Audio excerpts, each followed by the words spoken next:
c'est Nico Running Live, bienvenue dans ma nouvelle vidéo. On est là pour parler marathon.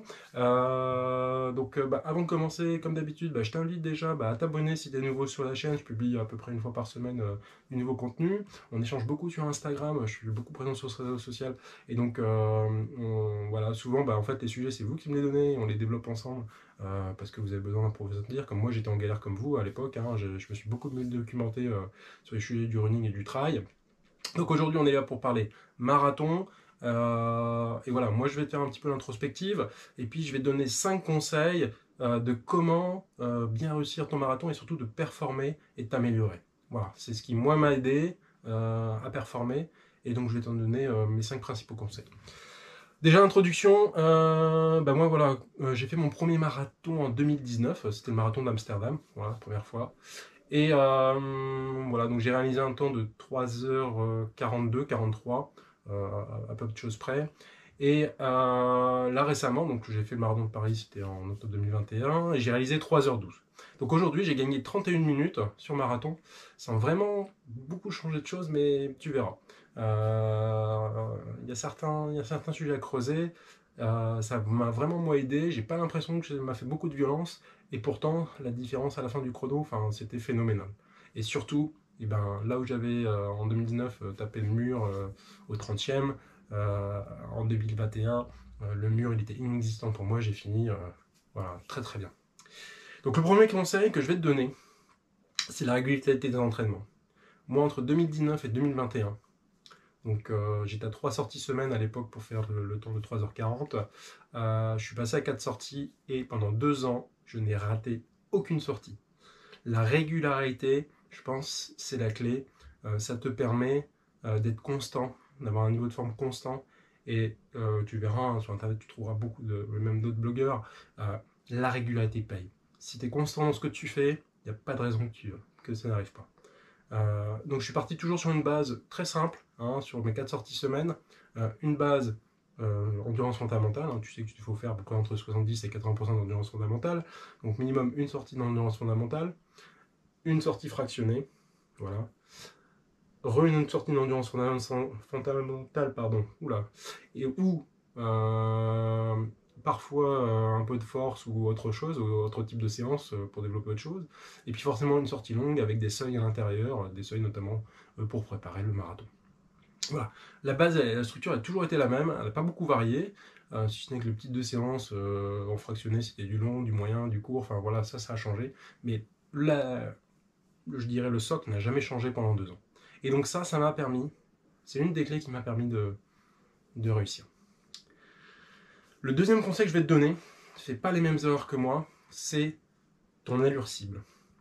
Si tu t'es entraîné dans ton plan d'entraînement, tu t'es voté 3h30, 3h15, 4h, 4h15, 5h, tu restes sur ce niveau-là. Parce que forcément, pendant ta préparation, tu vas augmenter ton niveau.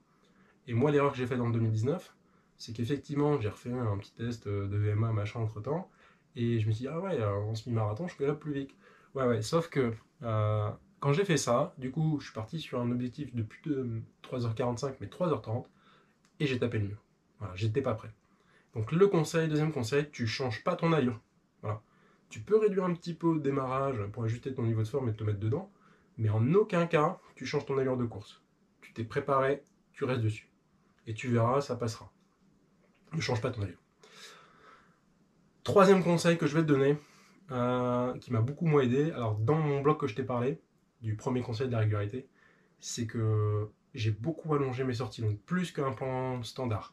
C'est-à-dire souvent le week-end, là où généralement tu fais 1h30, 1h40 de sortie longue, j'étais régulièrement à plus de 2 heures de sortie longue. Je faisais entre un semi minimum par week-end, jusqu'à 24-26 km en moyenne tous les week-ends. Et grâce à ça, ça m'a permis aussi d'augmenter mon niveau d'endurance à l'effort. Voilà. Et je pense qu'aussi ça c'est une clé qui a permis ce gap aussi rapide sur marathon. Quatrième conseil, alors là, ça c'est la nutrition sportive, que ça a été avant, pendant ou après. Par rapport à il y a 2 ans, je ne gère plus du tout comme avant. Voilà, donc on pourrait dédier une vidéo rien qu'à ça. Donc moi, en l'occurrence, pour ceux qui me suivent sur Instagram, vous le savez, j'utilise Apurma dans mes produits de nutrition, qui est d'excellents produits. Avant, donc, je fais ce qu'on appelle la recharge glucidique. Voilà. Ce qui est nouveau, c'est que j'utilise la maltodextrine dans ma préparation comparé avant. Et je peux vous dire qu'il y a vraiment un gain, parce que j'ai fait des trails moyens là, récemment, comme la Saint-Lyon, je l'ai fait aussi.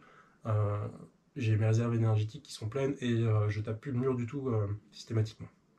Alors, c'est pas qu'une des raisons, mais c'en est une.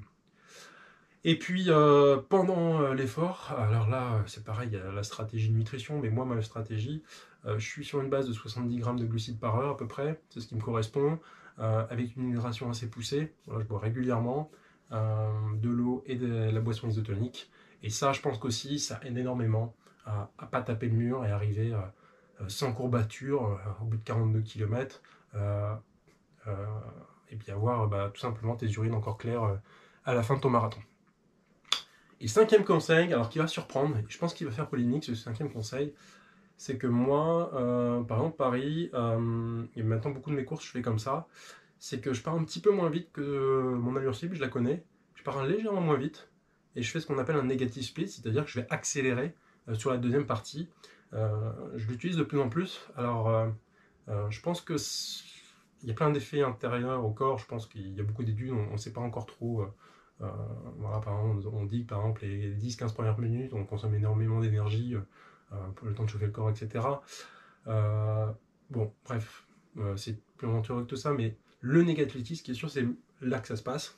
C'est-à-dire que quand tu arrives au 30e et que toi, du coup, tu es un peu, je dirais, tu avais un peu freiné au départ, le fait d'avoir accéléré, d'accélérer régulièrement, le fait de doubler tous ces coureurs, et notamment au Marathon de Paris, tu as des petites cotes et tout, le fait de doubler beaucoup de personnes, et tu te mets dans une position de force. Parce que comme moi j'avais vécu en 2019 à Amsterdam, quand tu es dans le mur, là c'est tout le monde qui te double, et je peux te dire que tu as intérêt à avoir un sacré mental, parce que tu ne dois plus avancer, quoi, très clairement.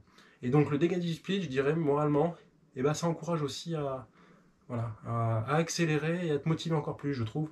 Et donc, volontairement, tu te baisses un petit peu, et après tu passes en deuxième partie. Ça m'a beaucoup aidé dans mon marathon de Paris. Voilà, c'était 5 grands conseils. Je pourrais t'en citer encore d'autres. Il y a aussi, voilà, moi j'ai utilisé du renforcement musculaire beaucoup plus.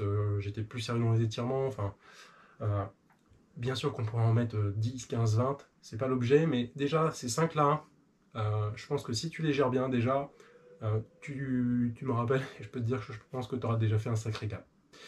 Voilà, j'en ai terminé pour cette vidéo de marathon. Et écoute, je t'invite à liker la vidéo si elle t'a beaucoup plu et aidé. En commentaire, je pense qu'il y a des petits sujets qui peuvent faire débat. N'hésitez pas à mettre en commentaire ce que vous en pensez, s'il y a des sujets que vous voulez que j'approfondisse.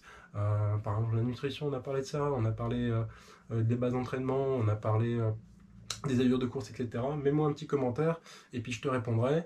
Et puis c'est déjà pas mal. Je pense qu'on a bien fait le tour du sujet. Donc je t'invite déjà à partager. Si d'ici là on se revoit pas, je te souhaite un bon run.